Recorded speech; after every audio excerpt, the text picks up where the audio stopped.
Hey there YouTube, Travis here. So in this video, me and my roommate Will drop an engine and rebuild and then reattach the Honda PA50 II motor on his 1978 Honda Hobbit here. Now we rebuilt this motor because it was running well, but it was starting to make a bearing noise that was progressively getting worse, and you'll get to see that bearing in the video. Now I don't actually own a Honda Moped. Will owns the two that are in this house, and so this is mostly his territory. It's going to be mostly his commentary. Anyway, much like the PA50 rebuild video, we try to be as thorough as possible, going step by step. There are some things that we omitted from this video that are in the E50 rebuild video. A full list of tools, you can find that in the E50 rebuild video, as well as an introduction to cylinder honing, the process of cleaning your engine cases before reassembly, using the pressure washer and making sure that old gasket is off, and a rundown of how to use the bearing puller. Honda Hobbit's a little bit different, but principles mostly the same. But one of the things we do show in this video that we don't show in the E50 video is how to test the crankshaft's run out. And again, this moped is definitely Will's territory. He chooses not to use a torque wrench, unlike myself, just different ways of going about it. I'll go ahead and put a link in the video description with the Honda service manual that should have all the specs for you. Alright, well, this video has been a long time coming. Let's get started. So we'll begin engine removal. So first we're just going to take off the plastic side covers. You can really do these by hand, but just stick a flathead screwdriver in, push in, turn a quarter turn, and let it out.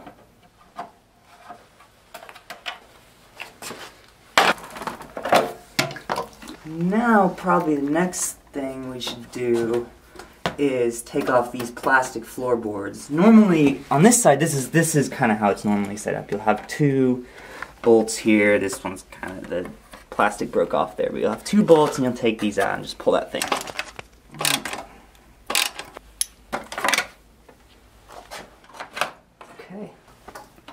Okay, so now comes a fairly important part, and this is a good part to pay attention to because this is just a good way to access your carb. It's probably the easiest way to do it on a Hobbit. Especially if you only have one person, right? Yeah. You're going to need a bucket and 17mm wrench or socket. You'll need one on each side. Basically what we're going to do, this bolt holds the subframe onto the, which is this gray thing, basically, onto the frame that's yellow.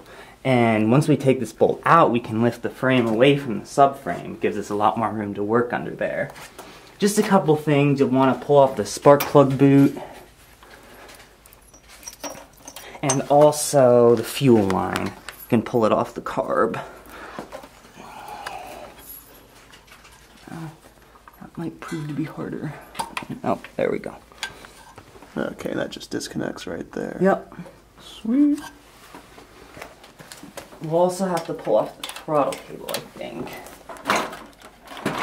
That's easy enough, though.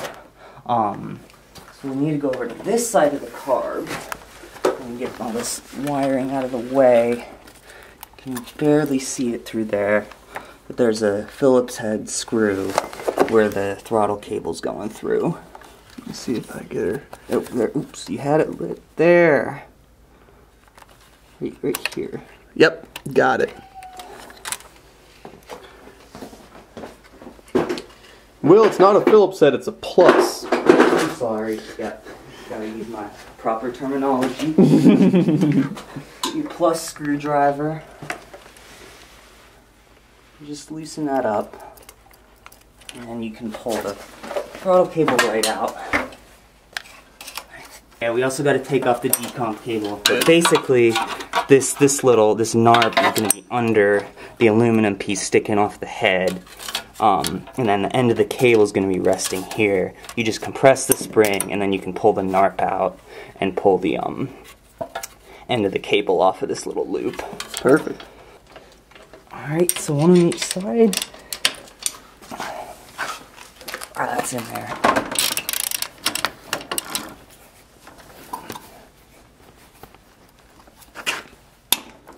There we go.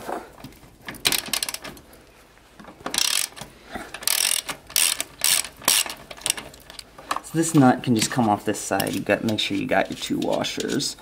And then pulling this bolt out might be a little tricky because the frame's resting on it basically. So if you can have someone pull up slightly on the frame, or you can just kind of tap it out. It's really not that hard. See, I just did it with my hand there. Now the frame is resting on the engine cases, which is fine.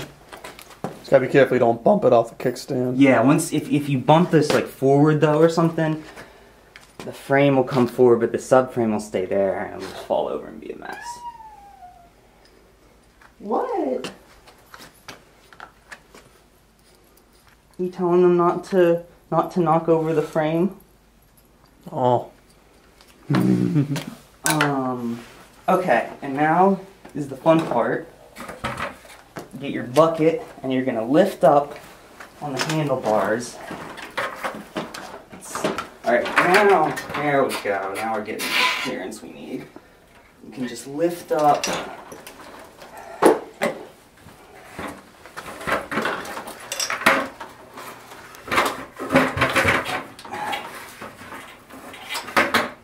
Helps to turn the wheel to the side so it doesn't roll off one way or the other.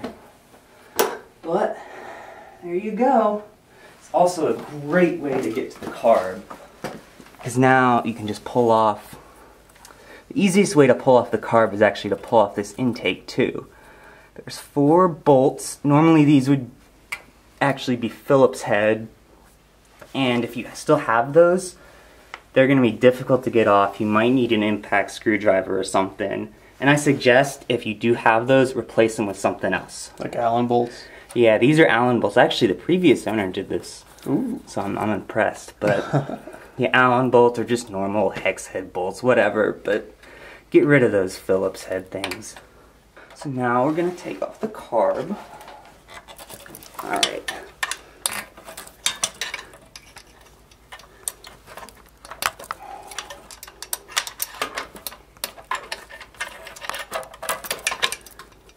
So again, you've got your 4 screws, your 4 bolts there. That are holding the intake onto the engine cases. So now you can just lift that carb off? Yep. It might be stuck on a little bit, especially, there we go. You just lift it out. Might have to maneuver it a little bit to get it out, but there you go. Little dirty guy. Oh. But yep, there's your carb, and then obviously if you want to, change the jets or anything, it's just 2 Phillips screws there, and you take the bolt off. And then you can also pull off the reeds. Normally it won't have these 2 gaskets. Ooh, ripped. I just made these because it was having trouble sealing right there. Cool. But here's your reeds. These 2 metal guys. Nice. Okay. So if we're gonna take these off, we're gonna first take off the little flywheel cover. That's 2+ screws. These might be in there a little bit. I don't understand. It's not a sack, so I can't just beat it off with a mallet. Yeah.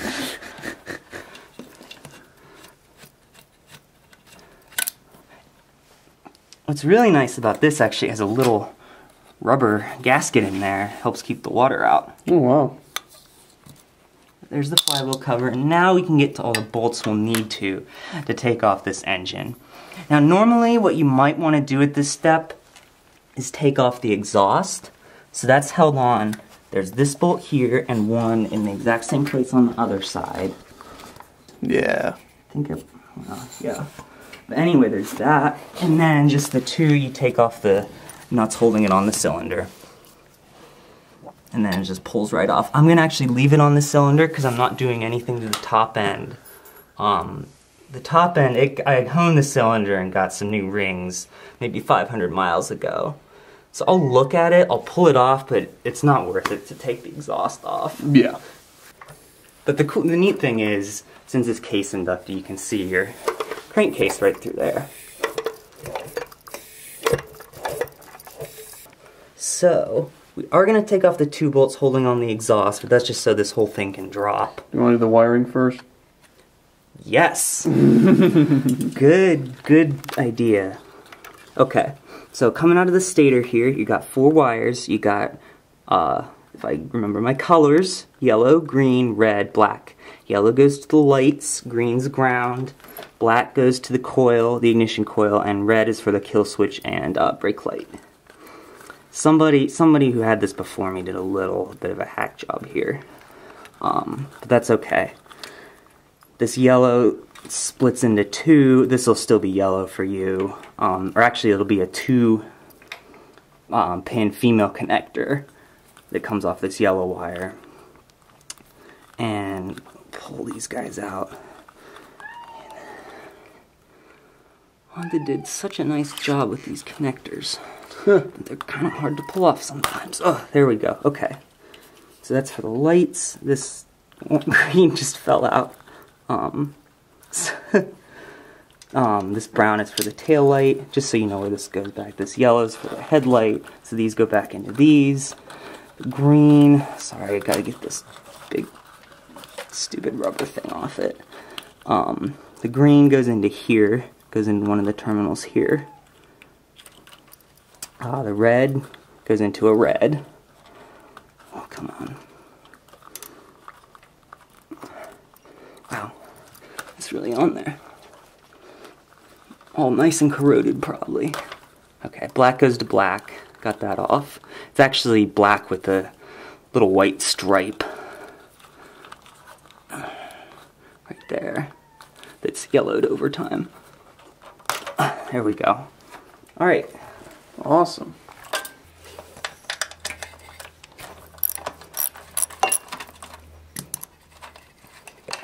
There we go. There's one side. And the second one's off. Yep. Alright, now there are going to be 4 bolts holding the cases to the subframe. And the nuts are actually in little indentations in the case, so you can just get a wrench or something on this side and just go for it. Better use the 1/4" drop socket. Oh! Ow, okay. I can get you the bigger socket set. Yeah, it might be a good idea. Wow. I'm gonna be dumb though and try this. Wow.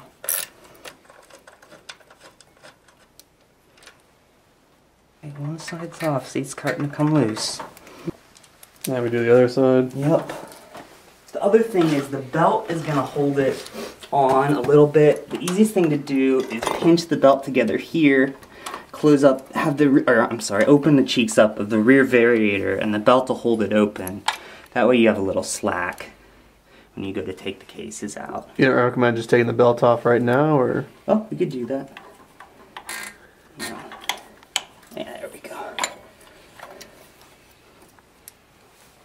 So I got that on camera. You just open the rear radiator, pinched it, and then... Yeah, you just pinch the belt together, it opens up the rear radiator, and just pull it off. Okay. It's not that easy to get it back on. So if you're just like out riding and you need to take the belt off for some reason, you think you can just put it right back on, it's a lot harder to put it back on. So don't do that. I did it. It was dumb. It took me 15 minutes to get the belt back on. Oh. So now we got them 2 bolts. There's one here and one here. This one, there's a nut on the other side. Is going to be... I can hold it. A little annoying, but... I have to get the wrench way down in there. There we go. Alright, last one. I'm going to, hold on to these a little bit, because it will drop.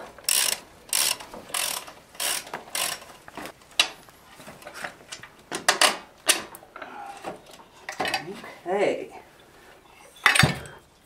It's alright, we got a nice carpeted floor here. Yep. Now I might make the case for leaving your carb on. Or even just the reeds, Or just the reeds, because we lost a nut down in there. Oh. That's okay. But it just might be a little annoying to get out. There we go. Woo. Good tactic right there for not losing any nuts. Yeah, just put it on the end of the bolts. Okay, so now we're going to work on taking off the variator and clutch and the flywheel and the little cam. So for that, don't get too mad here, I'm going to use a piston stop. Alright, now we're going to take off our spark plug. In retrospect, this is a little easier when it's on the bike, but a lot easier when it's on the bike. There, thanks. Yep. A little rich, but that's how stock Hobbits run. In the piston stop. Again, I'll put in a little note here, you can use rope. Yes. As well, but that has certain risks of its own. Okay, now that we got the piston stop in, we go ahead and pull the variator. Some Hobbits, I mean, they all originally had this little rubber thing, so you wouldn't get a bunch of dirt there at the end of the crank, but I'm sure most of them don't have it anymore. It's 14 millimeters. Whoa, there we go.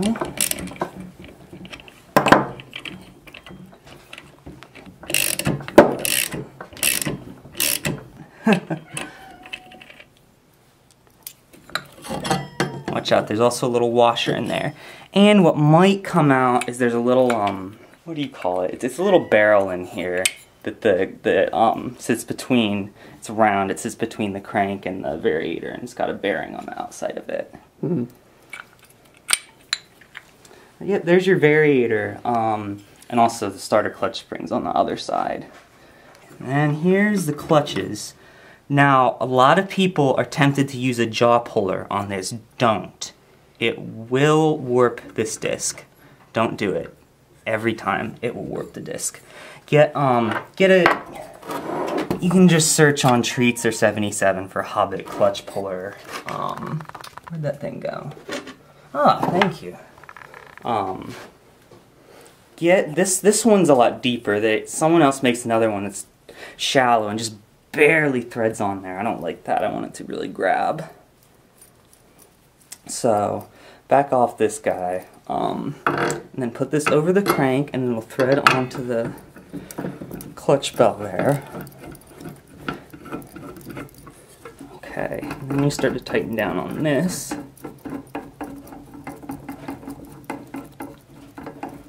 Didn't need to pull it up that much, I guess. And I think, oh wait, this guy's a 19 millimeter. Just tighten down on that. And it looks like we're free. This wasn't really held on to by too much. In my experience, these clutches on the Hobbits aren't held on incredibly tight. Usually doesn't take a whole lot of force to get it off. But there you go. There's your 3 clutch shoes. And again, these are the springs. These are the stock springs. Look, I can even move them like that. They are really, really weak. So if you want your clutch to engage in higher revs, these are the springs you're going to replace. Nice. Now for the flywheel side. Still got our piston stop in there. And this is 17 millimeters.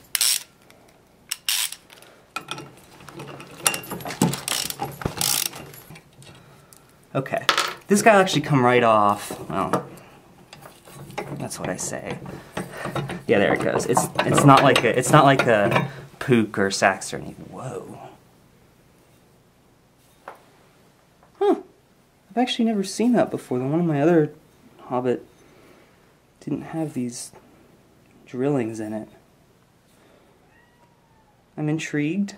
Huh, okay. Well, maybe someone can comment and tell me what those are. Yeah, that's they're not timing marks. The timing marks are over here. Oh. See, I'm not really sure what's going on there. Weight reduction on the flywheel. Yeah. Right. Okay. Now there's this guy, this little cam, which is taper fit to the crank, and which opens the points. That is what's going to have to come off. And this, you can use a jaw puller on. That won't hurt it one bit.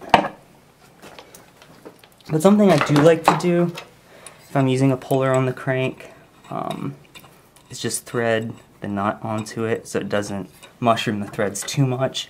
It'll still do it some, but this will help. So with the points cam, you could use a 2-jaw puller, I think is preferable in this case, because you can get in behind the coils easier. I actually have this tool's really nice. It's both a 2-jaw and a 3-jaw puller. You can attach 3 jaws here or 2 jaws here.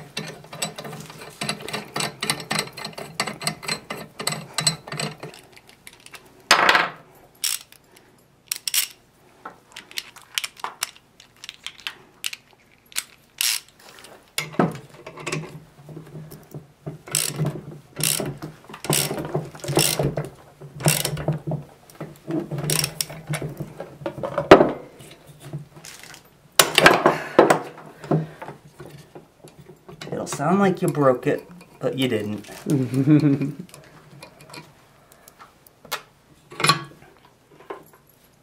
Just this little guy. Make sure the woodruff key's still in there. Sorry, I'm in your shot. Yep, that's still there. Okay. It's nice because the flywheel's magnetic. Helps you hold all your little parts. Oh. The nice thing also is that the timing, this isn't necessarily a nice thing. The only way to control the timing is to adjust the point gap, and this is just by moving the points on the stator. So actually when you take the stator off, the timing's not going to change. Oh. So you don't need to retime it when you put it back together. It's not a pook, I don't understand. Okay, just 2 10mm bolts. This thing's not moved. Okay, that one wasn't so bad. Just a little scared for those case screws. The stator will pull out. Oops, I'm sorry. Now you got this rubber piece here, which you'll need to get probably a flathead screwdriver under to pull the wires through. Okay, there we go. I didn't beat that thing up too much. No, that's fine. These might not go through all at once. No. Okay. There you go, there's your stator. And there's a Gus. Hey, get Gus! Hey! No! Gus! No! Hey! There you go. Good boy, Gussie. Yeah. Down to the bare cases plus the top end. Can't forget that. Can't split the cases till we get the top end off. Or they could be heat seized. Oh, that's right. So I did something dumb. I broke off one of these studs. I got a replacement. Well, it actually broke off in the case. I had to drill it out and it was a mess. Ooh. Got a replacement stud, but it's not the stock Honda one. So this actually has a smaller head. I need to go get a different socket for that one. This thing. Okay. I think my threads are okay. Oh, they're fine. They'll only work with that piston stop though, no spark plugs. Yep.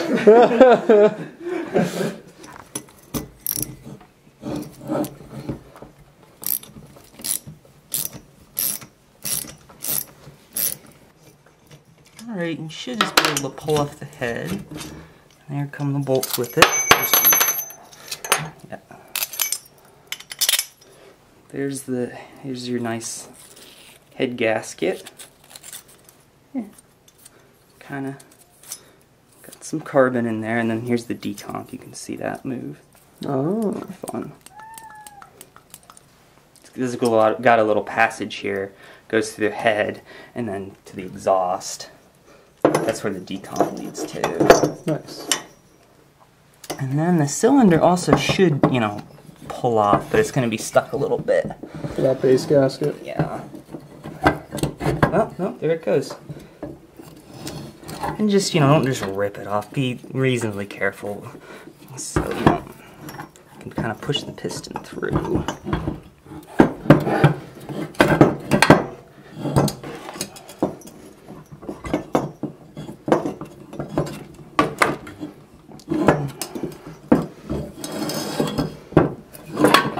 we go. Cool. And this is, you can see, yeah, the piston looks a little rough, but that was actually from the previous owner. I tried to fix it up a little bit. It's got new rings. Okay. Alright, so now we're down to just the cases and the crank, and we gotta take out these 6 Phillips head case screws. That's gonna be difficult. We're gonna try to use an impact screwdriver in here. I'm gonna mount the cases in a vise. Now this is different. Everyone says don't put your cases in a vise and pound on them. That's to separate them. I'm not gonna be putting any stress on the crank this way. I might have a longer piece of wood. I think it'll be okay. Okay. Gotta lift it up a little bit. I have to back off and then lift up. Yeah.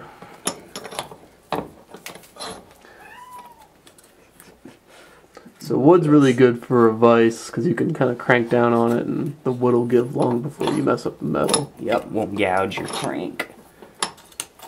Alright, so with your impact screwdriver, the whole theory is you put it in the bolt you're going to loosen and you pound on it, and the pounding activates a mechanism in here that turns it, and it's going to loosen it. This helps sometimes because the pounding keeps it down on the screw so it doesn't strip out, and also gives it, a powerful turning motion. Let's see how this does.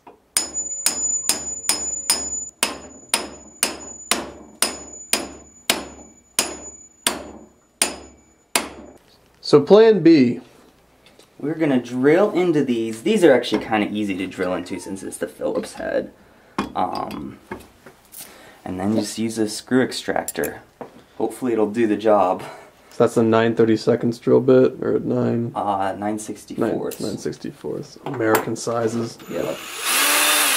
Okay. Let me try this one on this side here. Okay, so we got all 5 of those case screws out. And now we're going to split cases. 6 screws, you're correct. 5 short, 1 long. We're going to split the cases. If you don't have a jaw puller, a fine way to do it is put it in the oven around 300 degrees, especially if you're not reusing the seals. But you shouldn't.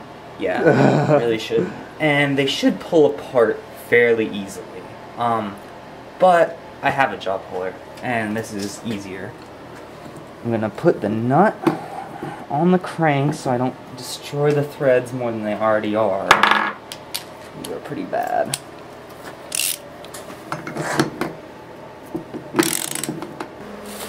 And I'm going to put the 2 jaws behind the case, the little case ears, as some people call them.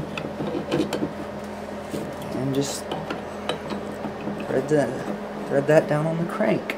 And this should pull 1 case half off of the crank. Okay. Already starting to split just a little bit.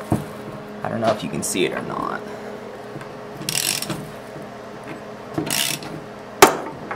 Ah. There's some splitting going on.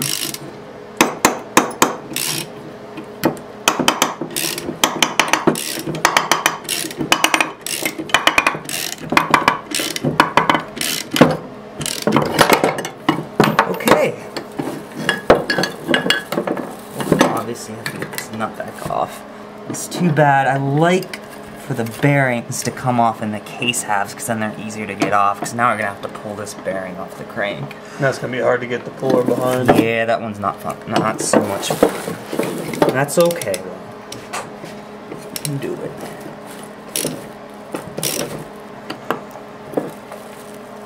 Got 1 case half.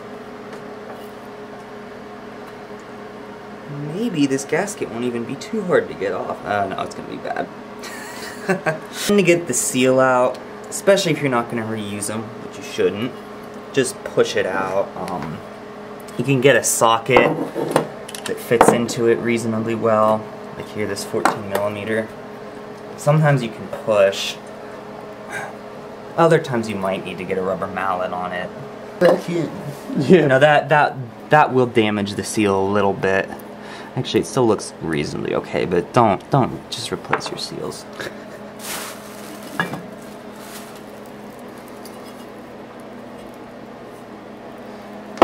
Alright, now we'll pull up the other side. This one's a little harder because the two ears aren't completely opposed from each other. They're a little offset. But I can usually still get the puller on it and pull the case half off. Again, I'm gonna put the nut on the crank. Those things are nice.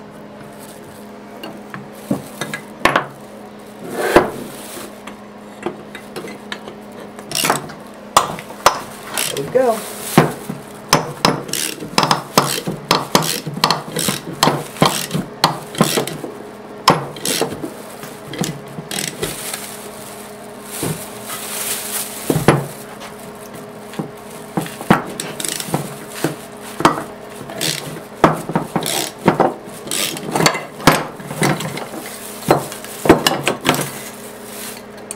Again, I gotta take this net off. Those threads are still nice. Yay! It makes me happy. There you go. Wow. There is your crank. And this one was a little more cooperative. The bearing did come off in the case half. Ooh, that's the crusty bearing. Wow. That was the one that was making that. Yuck. How many miles you put on this motor, Will? It's only about 5,000. Huh. Wow. Yuck. I don't know why it's rusted too. I guess water may have gotten in here at some point. Well, glad I pulled it apart. Yeah, how about it? Anyway, let's see if we can pull this bearing out. Oh no, first we'll do the easy part first. That bearing? Yeah. Let me first, this one now, since the bearing's in this side, I'm gonna have to stick a screwdriver onto that seal to pound that out. I'm not damaging the sealing surface. I'm actually putting the screwdriver in between the lip of the seal that contacts the crank and the part that contacts the case. So I'm not damaging the case half by doing this. Well, got the spring out. Yeah. There we go. That really destroys the seal. This is a seal that should not be used again. Okay, and then honestly, the best way to get this bearing out is just hit it. You can, if you want to reuse this bearing, which you never should, especially something that sounds like that, you could use a blind hole bearing puller. Really don't understand why you ever would. So just get something that fits down in there and just hammer it. Oh, that'll be perfect. Okay.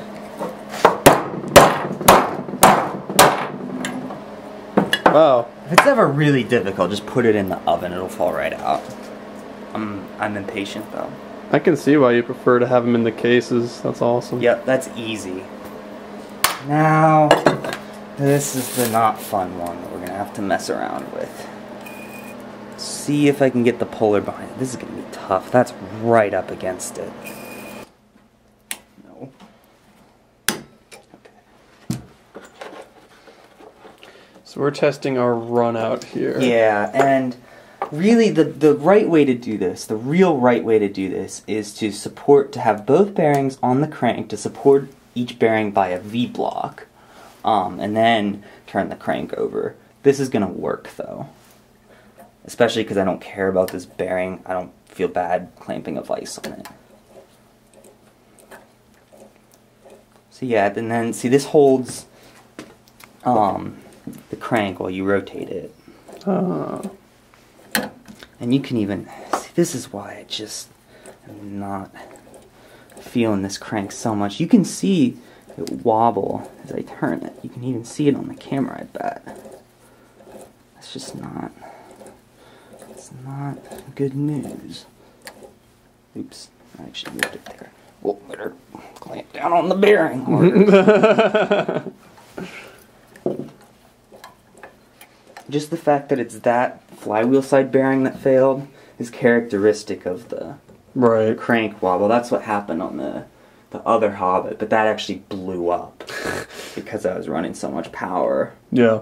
And the crank had a little more wobble than this, but that bearing exploded. Let me, you know what? Okay, here. Junk parts bin. Let me find it. I want to find it because I want to show you why I take this, why I'm taking this so seriously. Yeah. Here we go.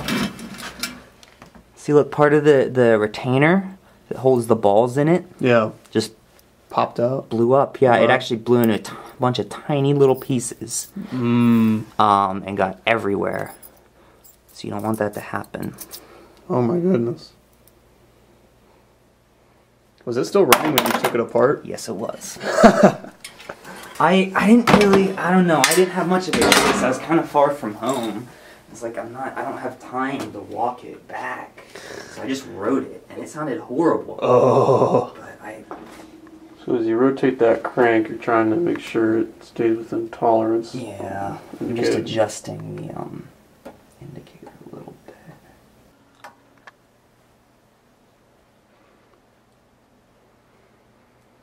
You can see, yeah. The runout's about 3/1000ths of an inch. Mm-hmm. So every one of those little tick marks on there is 1/1000th of an inch. Yeah. Which is within spec. It's not ideal, but that is within the Honda specs. I still don't know how I feel about that though. Sure. Alright, so now that I've decided that I am not going to reuse this crank on this bike, I will probably send this off to get rebuilt, but I'm going to take the piston off of it. So, here's the thing. The idea behind this is a very clever idea, that there's these two little depressions in here. You just stick the nose of the pliers right in those, squeeze together, and you have the clip and you just pull it out. Right. Well, it doesn't really work that way. Let me show you. It'll slip right off. That's not the easiest way to do it. The easiest way is really to just get in behind your little clip there with one of the noses of the pliers and just kind of pop it out that way. You have to wiggle it a little bit. You can bend it up because you're not going to reuse it, right? Right. This one. Kind of glad I'm doing this. This one worked its way around so that the opening is right in that little thing, which is less than ideal. I'm gonna scratch up my piston.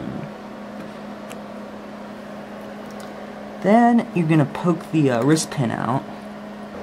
I've got a fairly big flathead screwdriver. Don't get it bigger than the diameter of the wrist pin, but get it so that it can fit inside there. The taper fits inside there. And then you can work it out. You just kind of have to push on it. Don't hammer on it. You'll hurt your piston. You might warp the piston. This is not very fun. But let me just see. This. There we go. Actually, I did get the end on this just barely fit in there. Nice. It won't fit in too far, much further through. Well, no, maybe it is. Okay. I lied. This works. I haven't done this in a little while. Yeah, just keep pushing it. I'd really, unless it's really, really difficult, I wouldn't hammer it. It should push out fairly easily. And that's enough. So the wrist pin's out, and then here's your small end needle bearing. Yay. Huh. Cool. And I'm gonna leave the rings on this piston. Actually, no, I'm not. That's right, because I did get a little metal shavings on this piston when we were drilling out the case screws.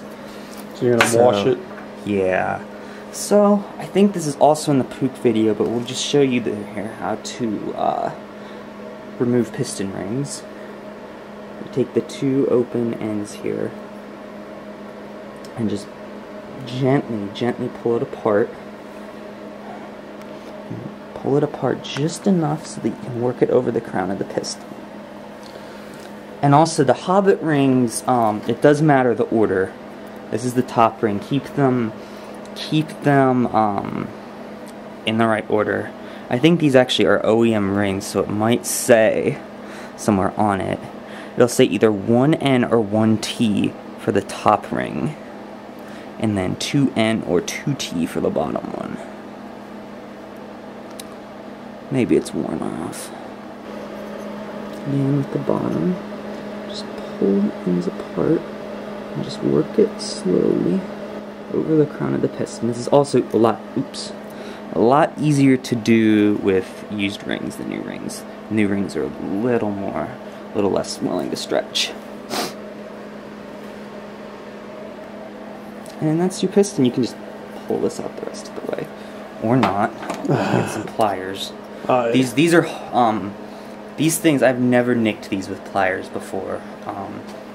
These are very, very hard, these wrist pins. Yeah, I'll just use pliers to get that out.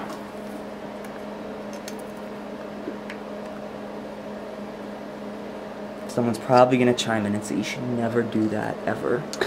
But here's the other thing, I'm not even contacting the surface where it actually touches the bearing. Yeah. There we go. Here's your wrist pin, and here's the bare piston. Nice. A lot of carbon. You'll see. Alright, so I forgot about the ring expander for the second ring. A lot of Honda pistons have them. Not all of them, but a lot of them. A nice way to get this out is to just use your ring and help, just get under it. And then you can grab one. And this is very flexible. Don't worry about breaking it. You can just kind of pull it right off. Oh, wow. See, it's just a little, it's almost like a little spring that helps push out the second ring. Yeah. Huh. Neat. So don't forget that. So 2 weeks later, as it turns out, we had to go with a new old stock crank. The original one couldn't be saved, unfortunately. So, differences on the new crank. This is actually a 1982 crank wheel, right? Yep, this is even maybe past 82, because I looked at some parts diagrams for some of the 82 ones still had the old crank. But basically, I think Honda knew about the problem of the variator side bending and sometimes eventually snapping. So you can see this side here is the variator side. It's a lot thicker on the new crank compared with the old one. Honda came out with this new one. Oh. I guess maybe to put in some of the newer bikes and also to replace in people's bikes that were, I guess, still under warranty that broke. But this is a lot more stout, and hopefully this will work a lot better. Cool.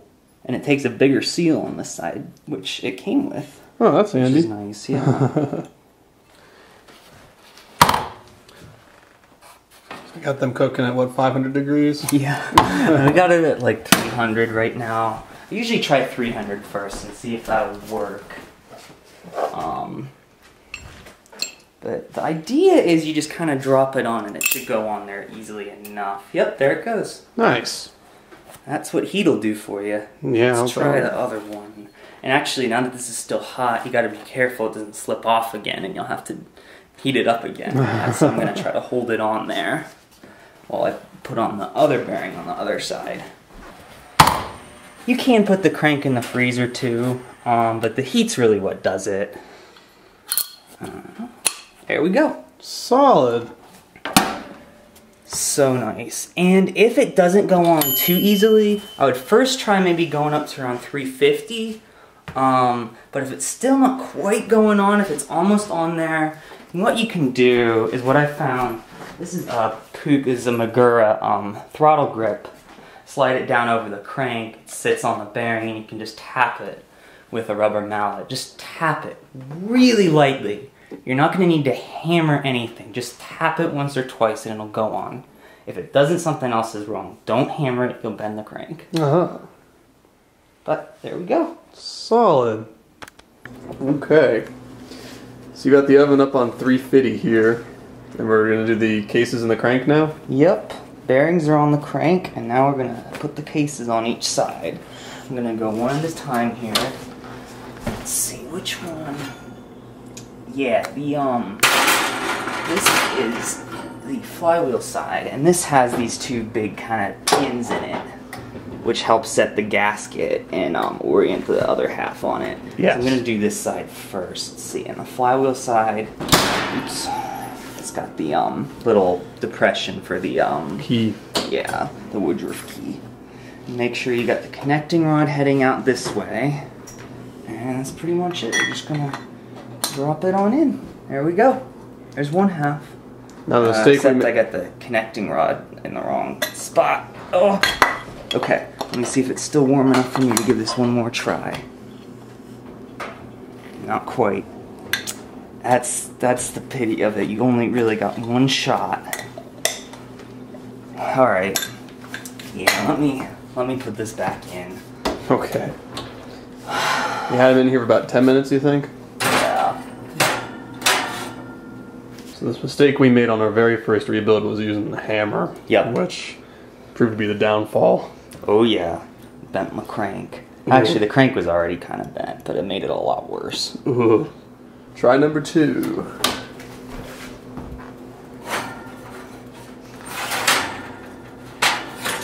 Alright, gotta get my connecting rod going the right way.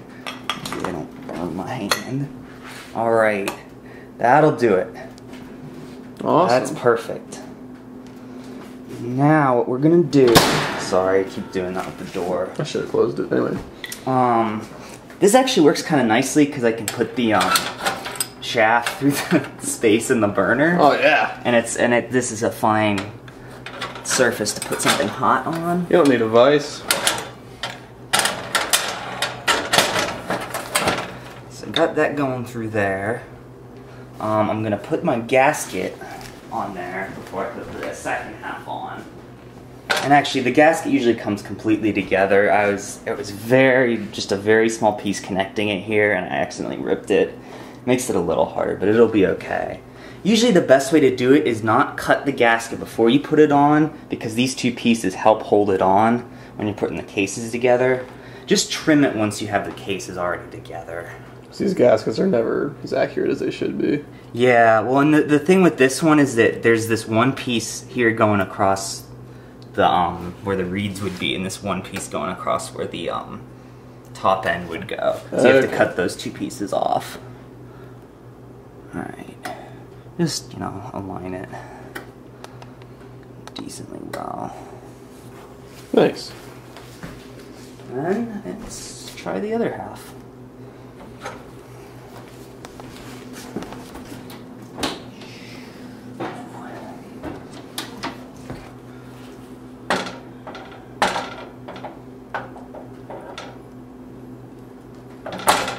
There it is. Wow. That's what heat'll do. And you can still see there's a little bit of clearance in there for you to move the gasket around a little bit if it's not quite aligned right. But this looks pretty good. I'll just make sure the screws go through there without too much trouble. That should really do it. Wow. Yep. Man, well, these cases are clean enough you could eat off them. Yeah, I cleaned them up pretty nice. Alright, got my nice new case bolts. Let's see. It's on the other side, isn't it? Oh no. That's okay. Watch out, these are pretty hot. They're going to be hot for a little while after you do this. Got the one long one. Like I said, you got a little bit of clearance if you want to move that gasket around. A nice clean stove top. A house where 3 guys live. Just make sure. Yeah, that's going in. Alright. Before I burn my hand here, I'm gonna put the second one up top here too, because this is the part of the gasket that likes to move around, and I want to get that all set. Fit this Socket there. socket in there. It's just not small enough. Should have just stuck with the Phillips head screws, Will. Yep. What a lot of people use, and I think probably the easiest thing to do is use Allen head. This and this, this is where the stator bolts on. So you don't want to put your case screws in there. Here, and then here. That should do it. Is there a torque spec for these? I'm sure there is. I could look it up and we could put it in the video, but the most important thing is that you torque them evenly. Yeah. And you don't have to torque it a ton.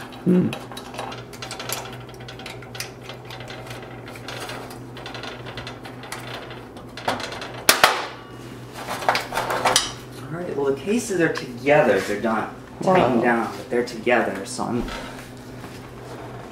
so these aren't going to come apart. Nothing's going to come apart. Gasket's not going to fall out or anything. So these are, now you can just kind of pick them up and move them around however you want to. Wow. It'll be fine. Good deal. There you go. There's cases.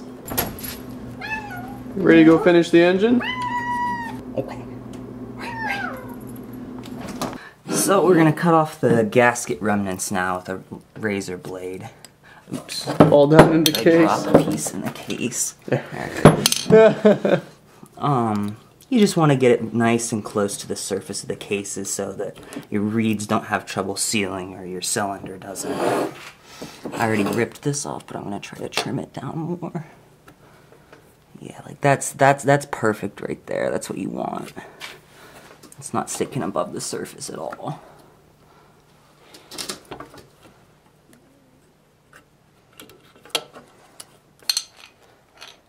As this cools down, it will get a little more difficult to turn, but that's fairly normal for new bearings. They could be a little stiff.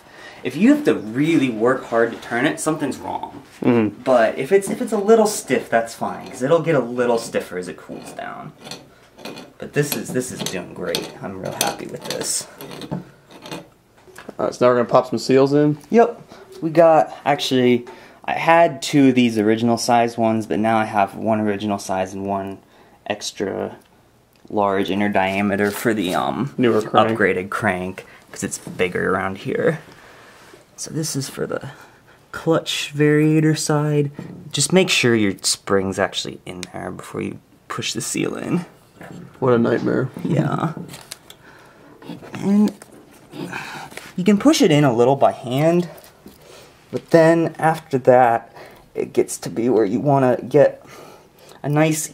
Some people use a piece of pipe that's the right diameter, socket even maybe. a socket to help push it in. You can even, if you're really careful, just get a flathead screwdriver and just gently push all around to get it in. You want the edge of the seal on this side anyway, on the clutch side. You want this edge of the seal to be flush with this case edge right here. If you push it in too far, it'll rub up against the bearing. This side, the stator side, you don't have to be nearly as meticulous about it. What I usually like to do is just put it in so that it sits flush, but what's going to happen is the stator, here's the stator, has this little lip on the inside anyway that's going to push the seal further into the case, so that'll seat the seal by itself.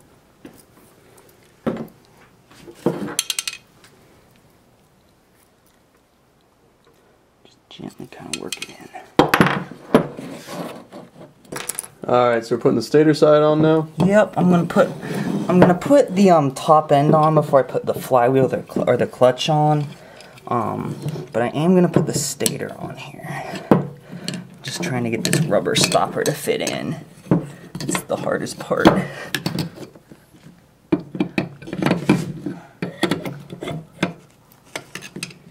Bolts right here. And you will feel a little resistance as you tighten down the stator because it's going to be driving in that seal. Just make sure you're not cross-threading anything, but you feel a little resistance.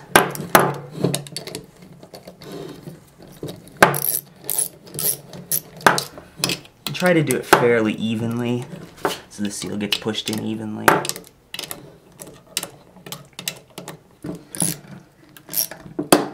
Oh my god.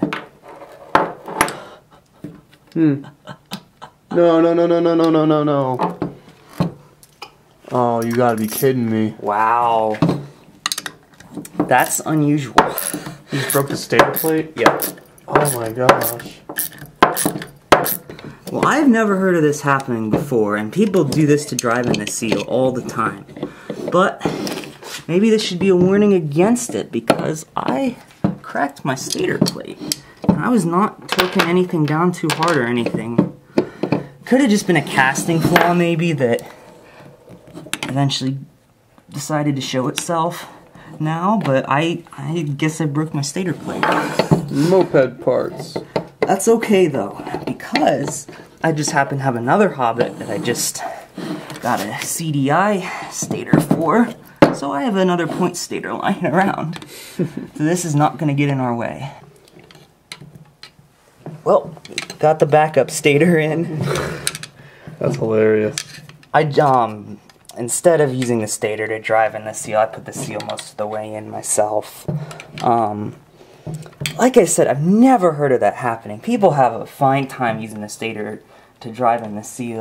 And this second seal I put in went in a lot easier than the first one, so maybe the first seal was just a little big. I don't know. But in any case, stator's on. Nice. Alright, so now I think we can go ahead and put on the top end. And see, this is what I'm talking about. It's a little more difficult to turn right now. I can still turn it by hand though, and it's not hard, it's just a little more stiff. But if you couldn't do this, then I would worry a little bit. Because you should be able to turn it at least. Your OEM Honda base gasket? Yep. It fits perfectly. Actually fits. What is there left in here? That was like the first bottle of two-stroke I ever bought. Coastal. I didn't know anything. Oh my god, there is. Perfect. I like to oil my gaskets. Just makes them easier to take off. And you know you're going to be taking them off because it's a moped. Let's forget putting the cylinder on quite yet. Let's do the piston. Alright, let's get your piston. I'm reusing my small end bearing just because I put a new one on about 500 miles ago. Generally, you'd want to replace this. So this is like 500 miles old.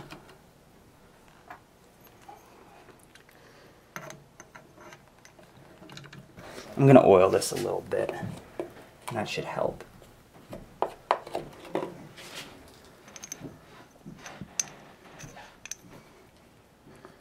Yeah, there we go. Nice.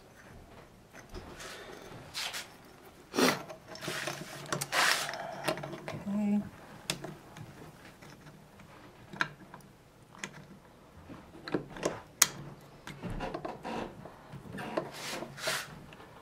There it is. Nice.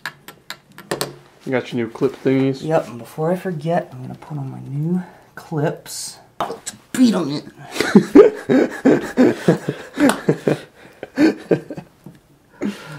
Oh. Alright. Again, you got these Honda pistons which kind of imply that you're gonna sort of do this and compress it and then stick it in, but that doesn't work so well for me. Maybe they had a special tool to do it. So I try to get one end in and then use the pliers to kind of work the other end in. Just try to keep the gap away from these two little indentations. It's just kind of the idea that you want the gap to be going this direction so that the clip doesn't compress as the piston goes up and down. Right, right.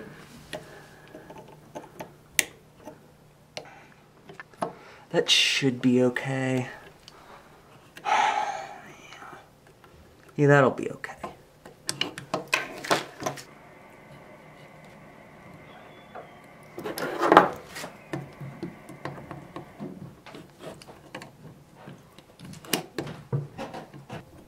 At least not that I've figured out. Someone will probably comment saying, oh yeah, you just blah, blah, blah. And great, if you got an easy way to do it, tell me. That one went pretty well though. Okay. Now for rings. These are rings I had in there for about 500 miles, so I'm reusing them. And if you've had no problems with your top end, you might as well reuse them, although if you got it apart, I say why not hone it and get new rings. So here's the ring expander that goes in the second slot. Doesn't matter where that goes. You still want the opening to go on either side of the locator pin. Okay. But other than that, no. Okay, and then I gotta figure out, these are new old stock, and it tells me on the ring which one goes in which. Are they two different materials, like one's chrome and... Yeah, so with these stock rings, this one's chromed and this one is not. If I were gonna hazard a guess, I'd say the chromed one goes on the top location, but I'm gonna check. Yep. Yeah, this says 2N. It's 2, so the second ring, and the N is, I think, for nip and denso. Right,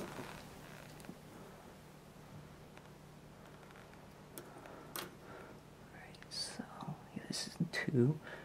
Make sure that orientation's right, so that the opening, the bigger part of the opening is on the side where the locator pin is. And and one thing I should mention too, on the Honda pistons, usually it'll say EX for exhaust. You want that side that says EX on the side with the exhaust port. There also could be an arrow if the arrow points towards the exhaust. I'm just gonna gently pry apart the ring, and since this is a used ring, this should not be difficult. They're usually a little more malleable than the brand new ones. Unless, of course, they've been on it for 30 years. There we go. Cool. You want to check that it moves freely. And I didn't cover checking ring gap because I already did when I put these on the first time.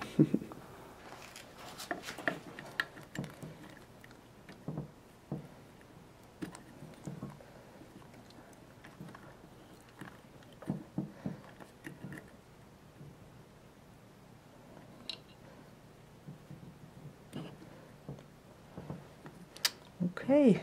Rings. Got our rings. Now for the cylinder.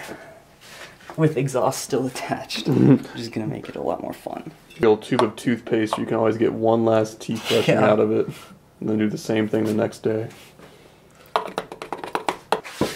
Yeah, and this should not be that hard, because these rings have been in here before. You can grab on the sides here. On the sides where the gap is in the cylinder skirt to help compress the rings. But again, it's not going to put up that much of a fight.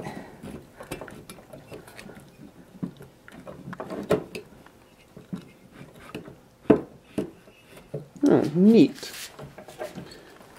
You're going to kill... Oh, base gas is already on there. Okay, yep. Good. One thing I did remember.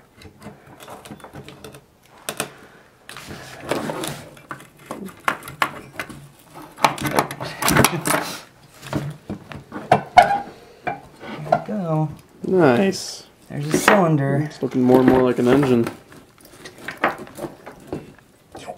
Head. I'm gonna reuse my head gasket because I don't care. It's practically new too. Yeah, it is practically new. You got all your head bolts already in there. Yep. That's what I find is the easiest way to line them up on the Hobbit. Oh wow. Just put them in already. Make sure the base gasket is lined up correctly. Otherwise, you're going to get a huge air leak there, but I'm not seeing any issues. Yep. Alright. I'm going to start tightening these. Oh, that's right. And now I'm just torquing these evenly. Again, there is a torque spec, and I would do well to follow it, but I've done this enough times where... Kind of feel it out. Yeah. Oh, that's right. One of yours is different. Yep, I broke one. Could have just replaced them all, but they're kind of expensive. Actually, they were really expensive. This was $10. Just for one? For one. Wow. Yeah, so I wasn't going to spend 40 again. Aw. Alright. Now, I feel like it might be worthwhile to go ahead and put this on the bike. Alright, good deal. Put on the rest. That way we can go outside. Oh, it is nice today, on the first days of spring. Okay. Alright, so now you're just bolting on the case. The subframe. Yeah. Yeah, so this one I'm going to do first, because this has threads already in the case half. And this will help hold it on while I mess with the rest of them. Alright. There we go. Nice. So now I can just kind of let it go. I'll only have to support it a little bit to get the other ones in. Get the other ones, yeah. Okay, and these two up here have little depressions in it to put the nut. I'm gonna put my reeds on there so I don't go dropping stuff in the cases. Remember I did this when I was taking it apart too? Yeah.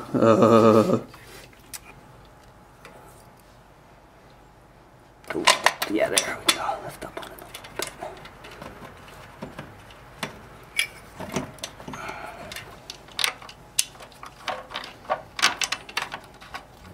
This bike and it ran at the guy's house, then we brought it home and it wouldn't start anymore. Yep. That was good though. I had to start learning early. Gonna tighten those down. And then, oh yeah. The big one. Since these are the same size, so I might as well do these. For the exhaust, you got two, one on either side, that go through the cases and the subframe, and a bracket on the exhaust. Wow. So hopefully it all lines up. I think it should.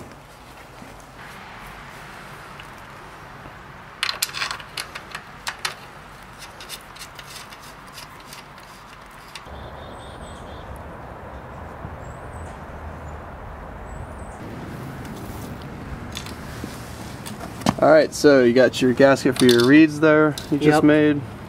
I'm going to put my carb back on. My route that I think it was.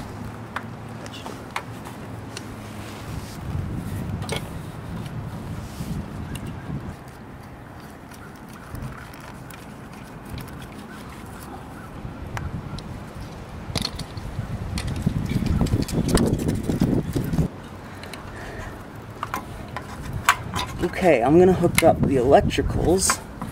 So I've got here the green goes in here. This kind of four-way connector. The green's the ground.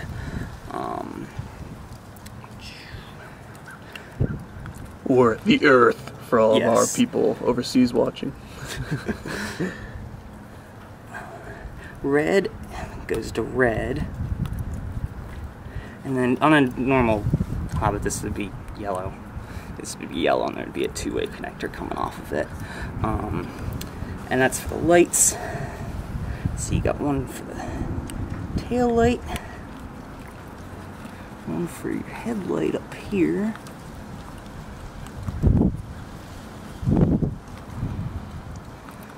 And then you got your black going to black and yellow striped, and that is for the ignition coil. But I believe it goes through the rectifier first.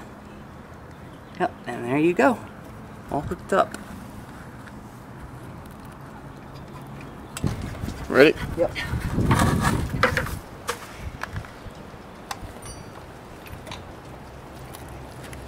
Let's come a little more forward with the bike. Yeah. I'm just gonna try to move the wires out of the way. Oh, that gets squished right up next to the carburetor there. Yep, the wiring just kind of can squish in there. Alright, we'll show the throttle cable here somehow. So you got a Phillips head screw there? Yeah, I gotta get the other trick to this is getting the cable end into this little housing on the carb. And this is just not fun, ever. So you gotta get the end of the cable. Yeah, thread the needle. Yep. Right through there. Not a PA50, I don't understand. This is easily my least favorite thing to do on Hobbit.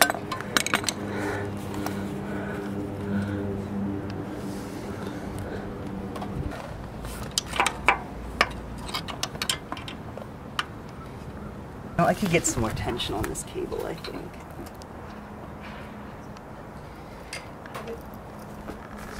Oh no, he's... I want out! I want out! Let me out! Come on, help! Gotta hook up my decomp cable. Where'd it go? It's under there.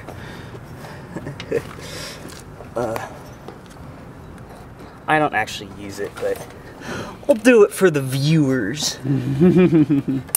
The idea is that you get the end of the cable in here, and you get the NARP under that piece of metal. Almost. You're close. I am, huh? Almost. Oh. Huh? You hit the lever, because it's compressed right now, and I don't want it compressed. There it goes. There it goes.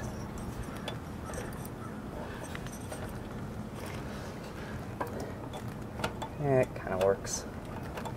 I'm gonna unhook it though. Not that hard to start a Hobbit. Yeah. Alright, we're gonna put the bolt through that connects the frame to the subframe, so this doesn't move around anymore. Yay. Got your nut somewhere? Right here. I just do it. Okay. Here, it's got the 2 washers. 2 washers? Yeah, the lock washer. Lock washer on the outside, I assume. Yeah. Yay, I'm helping. You're filming, that's the most Alright, so our piston stop is put in so we can do the clutch and variator. Clutch is good. Clutch. Variator, there's this, hey, how you doing in here, that you can lube up if you want. That thing is what you can lube up. Yeah. Oh, neat. Put your variator, oops, wait. I know what I'm gonna do. It's always easy to put the belt on this way. Gonna get it in the rear pulley. Try to open up the rear pulley a bit. Like that. Get it around the pedal. Around the variator. You put the variator on. And you got your belt on. You don't even have to mess up your tension, your belt tension adjustment. Oh, wow.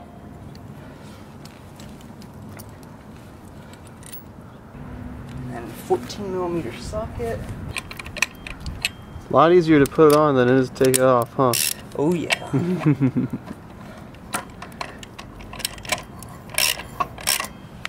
Eventually it'll hit that piston stop. Yep, I'm on the piston stop right now. Alright. Nice. Should do it. And you can spin this around to get the belt seated. There you go. Cool. Now we get to do the flywheel. Gotta get my crank to turn, and it's not turning. So the piston stop in there, Will. Yeah. Okay, I'll try it like this. So putting the Woodruff key in down there. Yeah. We'll see if this works the way I'm hoping it will. This was a flywheel key from Ace Hardware that you sanded down. It's custom is what it is. That's what we're calling it. Better get the rubber mallet, Will. Actually, this might do it. This might work. Gonna try it. Okay. Don't forget to reattach your fuel line. Flywheel goes on over that. Yep.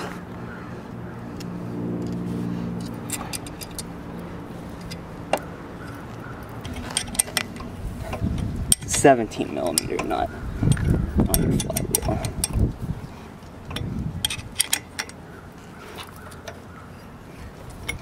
That might just do it. I mean, it's not gonna slip. Yeah. I just hope the flywheel's on far enough that it should work though. I'm pretty confident in this. Okay. I'm gonna take the piston stop out. Spark plug in? Yep.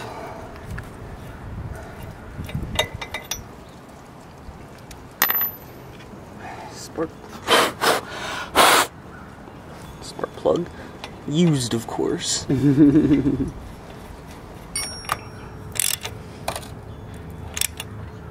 Alright. Spark plug boot. Is that it? Other than, of course, the side covers and the flywheel cover and the running boards. Yeah, I think that might just be it. I'm pretty confident that that's it. Start her up? Yeah, let's see. Let's see if she'll start up. It's good because I only got 10 minutes of battery left on the camcorder. Yay. See what happens.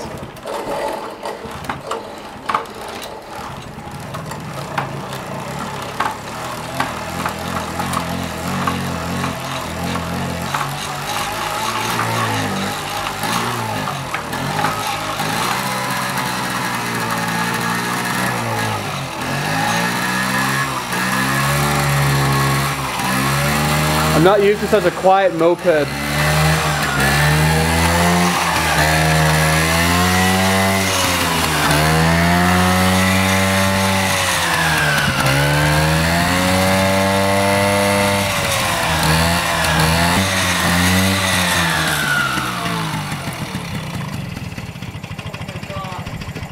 All right. Start now, and I'm like, gotta adjust the idle a little bit.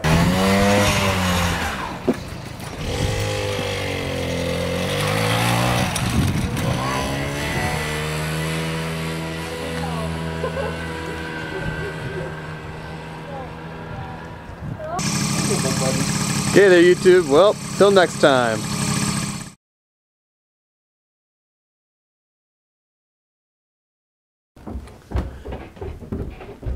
Someone's hiding in our slip and fall hazard up here. You hanging out in the bags, Gus? Huh? Having a good little time? Gotta be real careful coming down these stairs.